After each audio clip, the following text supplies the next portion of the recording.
but going down that path pretty much almost took my life and almost took my freedom forever, you feel me? Like I was looking at close to like 25 years in prison, you know what I'm saying? Luckily the judge, you know what I'm saying, seen something in me that I ain't seen myself, you know what I'm saying? It was like, look, I remember being in that bullpen and she coming back like, let me talk to you. I'm like, and she like, I don't even do this to kids, you know what I'm saying? She like, but you young, and I feel like you got a good head on your shoulders, you got a bright future ahead of you. I want you to take this plea deal. You know, she like, man, she's like, believe me, she's like, I do not do this. She's like, I want you to take this plea deal, you know what I'm saying? So you can have a chance at being back on the streets. And the plea deal was pretty much 6 years. When I called my grandparents and I told them, she was like, baby, you still young. You know what I'm saying? You got a chance to come home and still have your whole future ahead of you. You feel me?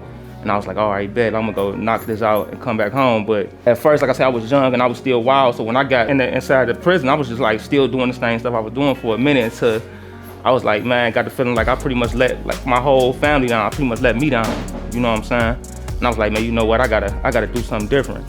And I had regrets. One of my biggest regrets was pretty much like my grandparents. You know, cause they raised me. They was like older.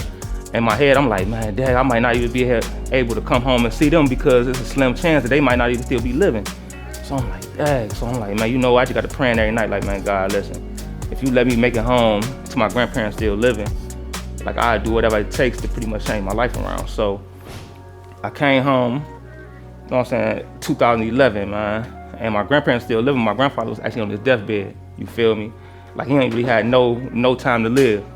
And I remember getting a job, right after I came home from jail, I remember getting a job, you know what I'm saying, just to show them that I was on the right path, you feel me? And every time I get off work, I shoot over their house, you know what I'm saying, and just sit beside my grandfather's bed, you know what I'm saying, cause like our thing was like, we always been big on family, you know what I'm saying, so we weren't about to send my grandfather to the hospice to just die in the hospital. We wanted to, you know what I'm saying, him to be around there, be at home around loved ones, you feel me? So I remember every day I get off work, I shoot to the house, and just sit beside his bed and just talk to him about my day at work.